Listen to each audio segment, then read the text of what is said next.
Hello, English 200 students. In this video, we will look at the research paper, which is the major assignment that you will be working on throughout this entire course. Now, if you remember, there are two tracks, the write track and the read track. So this is that kind of culminating assignment for the write track.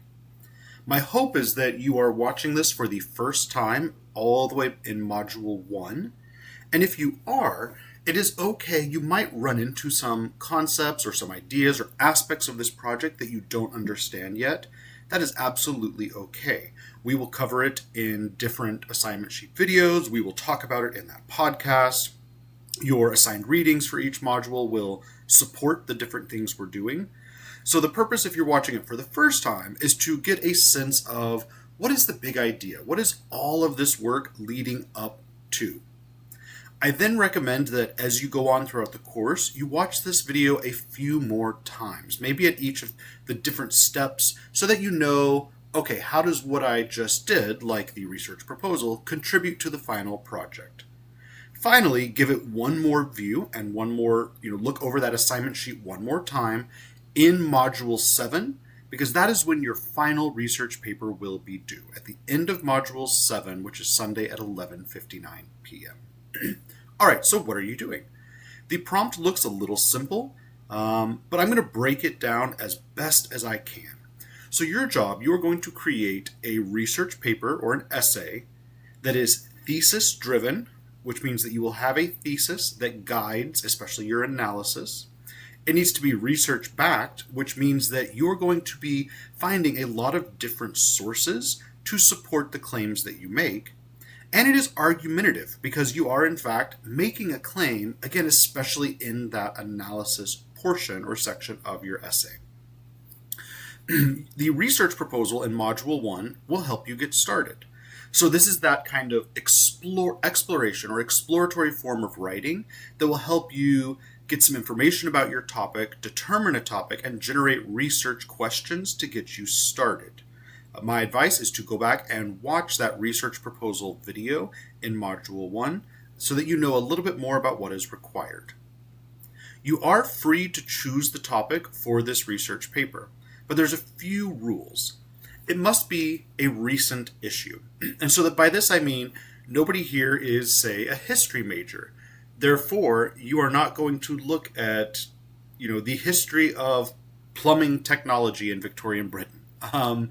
It needs to be an issue that is going on right now, because you also want to find scholarly research that is recent. So if your topic is recent, your research ideally will be recent. It also needs to be scholarly, meaning it needs to be something that researchers, scholars, professors, academics, etc. are looking at, are investigating, are researching, are trying to solve or discover or create new knowledge about. So an example of this is that maybe vanilla ice cream is your favorite flavor in the entire world, and you want to argue that it is better than chocolate or strawberry or any other flavor. While that might make for a compelling argument, this is not something that scholars are looking at. And finally, we say that it must be within your chosen discipline.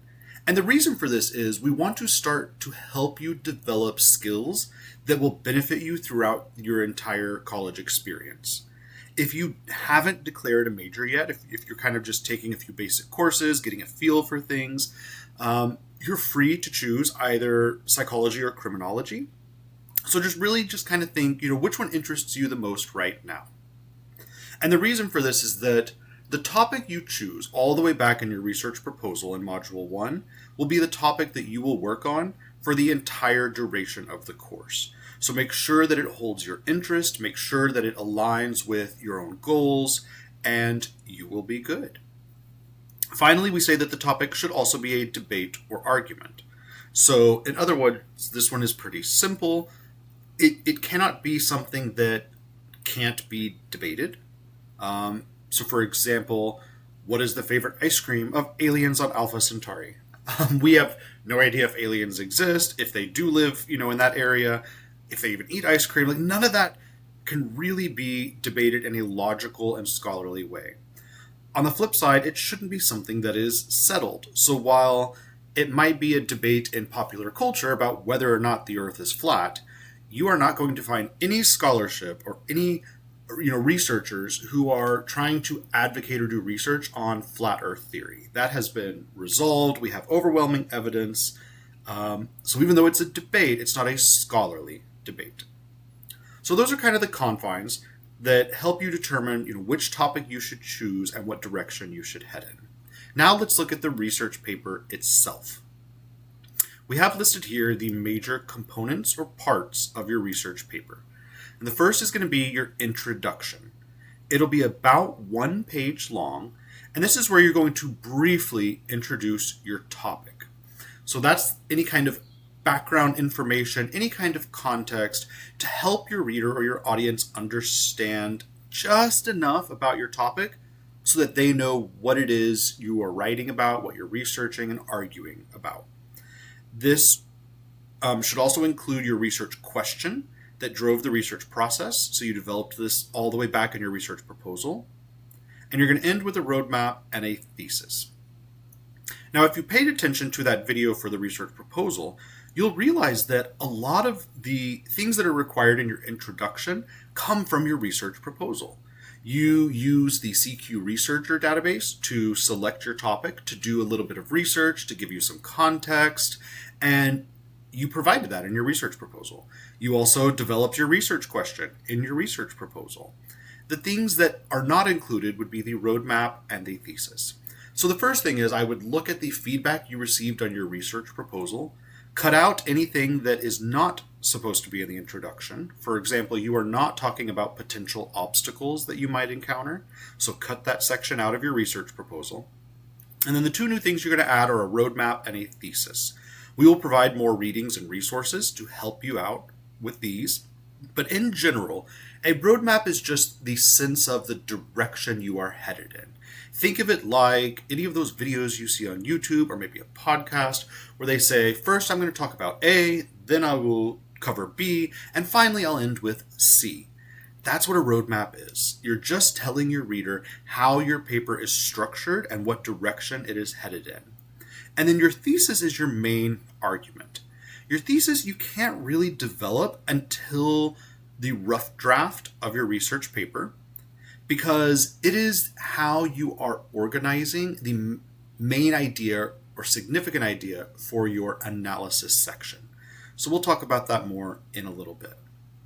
That's your introduction. Next is the research process. And this is meant to take the place of the methods or research or methodology section that you will find in more academic scholarly articles. Mostly because you have not taken those classes yet. You haven't covered those methods, those theories, research design, statistics, on and on. So in this sense, all that we want in about 1 to 2 pages is for you to explain the research process you personally went through as you were developing this essay. So go all the way back to that research proposal. How did you do your background information research? Was it just on CQ Researcher? Did you go to Google? Did you consult some experts? How did you find that background information?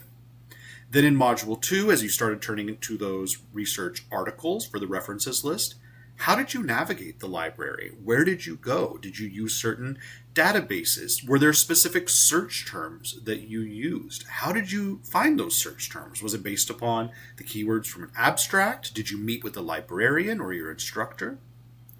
Next, how did you evaluate your articles?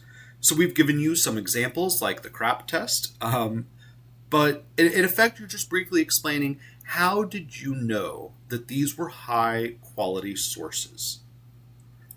Next, how did you summarize them? What techniques, so this would be mostly for your annotated bibliography and leading into your literature review. How did you summarize those articles? How did you determine the main idea? How did you explain what it was all about? What obstacles did you encounter? So this is allowed to be a little more personal, but did you struggle to find articles related? Or were there too many articles and you struggled to determine which ones would be the best fit? Did you have to adjust your search terms a couple of times? All of that, like what struggles did you have in the research process? And if possible, What did you do to overcome those obstacles? Did you meet with a librarian? Did you meet with your instructor? Did you try new search terms? Did you go back and use Google? Whatever it is, the whole point of the research process section is to walk your readers step by step through how you kind of did the research for this project. Next is your literature review, and I strongly encourage you to go back and look at that literature review assignment sheet and video. But at this stage, if you are now getting ready to revise and finalize your research paper, you already have a literature review. Pay close attention to the feedback you received from your instructor and make any of those changes or modifications that you need. Then incorporate it into your research paper. Now we're on to the analysis section. And this is the big kind of new thing that you are adding right after you finish the literature review. Before we begin, it is incredibly important for you to understand that you see three options here, A, B, and C. You only need to answer one. So don't answer A and B, don't answer A, B, and C. Only choose one of these, and that will become the basis of your analysis. So your analysis should be at least 2 pages, and it should be based upon your literature review. And what we mean by that is you've spent all of this time gathering your sources, reading your sources, annotating your sources. Now you've written about them, you've explained the themes, the major trends, you've synthesized that information in your literature review. What are you going to do with it? What is the point or purpose of this research? Well, the point is your analysis. It is going to be evidence that supports the claims you are making in your analysis. And that's where we return to that concept of a thesis that you will find in your introduction. So if you're really struggling to come up with a thesis, my advice would be to do some brainstorming. So let's revisit that writing process. Choose one of these options for your analysis. Maybe engage in some outlining or free writing or whatever brainstorming method you use, and come up with some ideas about your choice. Then take a step back and say, okay, what is the main argument? What is the significant claim? What's the overall thing I am trying to say in my analysis? That will become your thesis. Then in the analysis section here, you're going to develop it. When we say that here, you need to have organized substantive body paragraphs. They are developing and demonstrating the argument you are going to make. So let's briefly cover the 3 different options. Option 1, based upon your readings, what position would you take in this debate and why? So this requires you to think about your topic and to think about the argument scholars are having about the topic. The CQ Researcher database might be a good primer here because it shows you those pros and cons or kind of 2 sides of the debate that people are having about this topic. Now with option A, it's your chance to say, okay, well, what position would you take? You've done the research, you've read about this, you've educated yourself about this topic. Where do you stand? And why do you feel that way? So this would be where you can support your position by pulling in that research you found to explain and justify why you have taken the position you have. Option B is, let's say that you're a little more comfortable with what you've read, but you think that you need more information. So you would first want to explain what are the limitations of your knowledge and understanding. As an example, maybe you understood 80% of what the scholars were talking about, but they kept using all of these complex statistics terms that you could not understand at all. Well, the limitations would be, I don't know enough about statistics. You would then provide, examples. What did you read from your sources that challenged your thinking? Well, I didn't understand the significance. When they were explaining these statistical concepts, I didn't get the significance of their findings. So if I were to continue this research and topic, one of the steps I would take would be, I need to take a statistics course. And that's a pretty simple example, but I think you can see there are multiple different ways you can approach option B. In general, it's just, what kind of were those limits? When did you hit a point where you said, I don't know enough? And once you've identified that, explain the steps you would take to overcome that. It could be future courses, it could be more reading or research, Whatever it is, that would be the argument or the claims you're making in B. C states, okay, let's say you did feel comfortable with the information. You were, in your wheelhouse, you have prior knowledge and experience that helps to explain this, and you want to continue what you have started here. What direction would you take? So for example, let's say that you wanted to design a study to build upon the research you've read about this topic. What kind of study would you do? We provided a link here for some different research methods in the social sciences. Again, it's okay if you don't completely understand it at this point, but give it a browse, see if any of them kind of give you some ideas. So for example, I had a student once who did a paper very similar to this, and they stated that all of the research they had read was about adults, was about older people. And they were really curious to know how this kind of research and how this topic would relate to children. So their answer to this would be, I would want to do similar studies as them. So go back and look at those methods section and look at how they conducted their research. But I'm going to change my population. I want to look at children. Again, there are many different ways you can approach this. That would be, maybe there's a part or a subtopic. So maybe they briefly cover one thing, but you want to expand upon that. Or maybe they did one type of research, like they did a survey. And it was one of those Likert scale, on a scale of 1 to 5, from strongly agree to strongly disagree. How would you rate things? And now you say, I would rather have some more qualitative evidence. I want to do interviews. I want to record the answers people have because I think there might be more nuance to this topic or subject. So overall, again, option C, you feel pretty good about what you've read and you want to take this in a new direction or a different direction, or you want to add a little bit of nuance or a subtle change to the research you've read. Those are your 3 options for analysis, and this will really be that bulk of your essay that's new once you hit the rough draft section. Make sure that you're giving detailed answers to the questions, regardless of which you choose A, B, or C. So answer that what. What is your answer to the question? And now you have to make an argument. Why do you think this way? Don't take for granted that your audience will understand exactly what you mean. You need to explain why you think the way you do. And then anytime, especially in academic writing, we want to use those strategies to appeal to both ethos and logos of supporting your arguments with evidence. So this would be citations from the peer-reviewed sources you have in your literature review, or the how do you know it. The final section is the conclusion. So this will be about 1 page. Restate your thesis, so slightly change up the wordings, but keep the essence the same. Discuss whether or not your thesis was demonstrated. And by this we mean maybe you wrote your analysis and you say, yes, I think my analysis was solid, it was organized, it was logical, my thesis was demonstrated. Or maybe you realize, kind of like some of the analysis sections, I had some issues or some struggles. I need more research.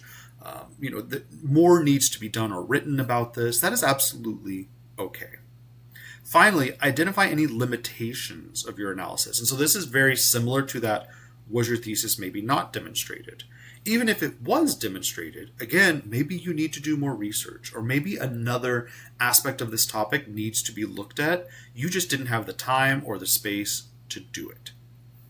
Finally, what is the significance of this topic to your field? And this is kind of a return to that introduction, but you're just explaining why are scholars in your discipline even talking about this subject? What's the big deal? So those are all of the different components of your research paper. You'll see that a lot of them build upon work that you've already done or will be doing if you're watching this ahead of time. To help you out, we also have provided a research paper outline. And so this is just a great way to keep yourself organized, to kind of, especially if you're copying, pasting from different documents you have, you can start to put them into your outline. So make sure that you pay attention to this. You can find it in multiple places, but most likely in Module 7 for the final research paper. The expected length of this entire paper is about 8 to 10 pages of your own writing, and then 10 to 12 pages when you add in your title page and your references list at the end. Again, if you are watching this ahead of time, don't freak out about this length, because as you've hopefully seen, you're going to be working on different aspects of this throughout the entire course. So really you have 7 weeks or 7 modules to hit that 8 to 10 pages. It's not like you were assigned to this. You have 3 or 4 days and you have to write 10 pages all on your own. That is not the case in this course. We briefly cover that process that we've been talking about, so I won't spend a lot of time on it here. But you'll see that in Module 1, you do the research proposal. In Module 2, you create that references list. So this will be kind of a rough draft of the final references list you have in this research paper. In Module 3, your annotated bibliography. In Module 4, you make your literature review. So that's one of those major sections, probably the most difficult section. So that's why we have it all on its own as its own assignment. In Module 5, you create the rough draft. And we have a whole video for that. In Module 6, you get to kind of take a step back and do peer review. So you work with your peers to evaluate sections of their research paper and give them some feedback that will help them out, as well as getting feedback for yourself. I do want to make it important to note that you will submit your rough draft in Module 5. Even though you don't have a major assignment due in Module 6 for the write track, you should still be working on your research paper, maybe more revisions, maybe expanding some sections, making them a little longer. And then in Module 7, you have that final week to finish all of your revisions and submit your final research paper. The audience for this research paper is scholarly. So we are now writing as if you were a fellow scholar or academic. You do need to imagine that your reader is not an expert in this topic. And again, by that, what we mean is not that they're a kindergartner and you have to use very, very simple, basic language to help them understand. It's more that you can't make assumptions about what your audience knows. So be thorough, explain the topic, provide that context, that information, but do so with a scholarly or academic tone, because that is who you are writing to. It is okay to model that tone, to practice what you are reading, kind of imitate the articles that you're reading. It is okay to do that at this time. You are allowed to use the first person pronoun, but try to avoid, we do not want any slang or contractions or figurative language within this research paper. You may have seen this rhetorical situation as well in previous videos, but in effect, I want to stress again that your instructors know that you are not experts who have advanced degrees. That is why you are in college. You want to become one, but you're not there yet.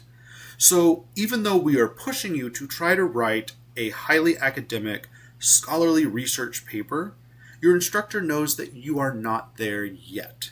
It's one of those learn by doing approaches. We want you to try your best. We want you to work hard. We want you to really think about your language and your writing and how that contributes to this process. But it is okay. You are going to make mistakes. That is a part of the process. And your instructors will have a lot of grace with that, just as you too should have grace with yourself. Do your best, and I promise you will be fine. For the sources, we've covered this in multiple videos, but you must have at least 7 sources for this essay. 5 should be peer-reviewed articles or books or chapters from a book, and we've covered that in previous videos as well as provided you with resources, but make sure that at least 5 of them are peer-reviewed. 2 are allowed to be general sources, so those are the ones that you probably used in your research proposal.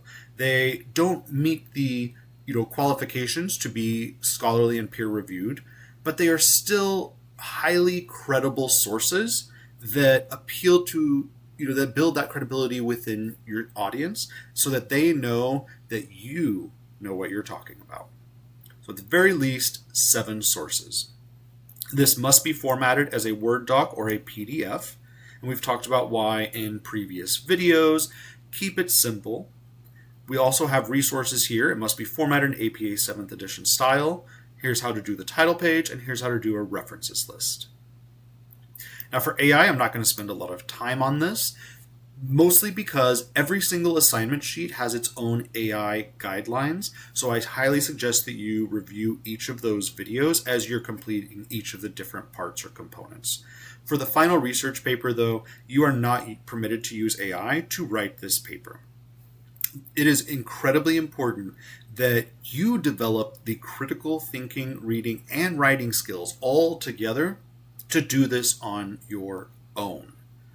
Same thing, we ask that you not use Grammarly because the AI integration in Grammarly can cause some issues. What Microsoft Word has in terms of the editing features is enough to get those small minor mistakes. Same thing, we have a lot of assistance here that I have repeatedly been showing you in each of the different assignment sheet videos. This is a great time if you have finished your rough draft and you are preparing to submit your final research paper in Module 7. Please, please, please meet with a writing tutor. Let them be an additional source of feedback because they are absolutely fantastic. The final thing I want to cover is the rubric. And this one looks a little strange.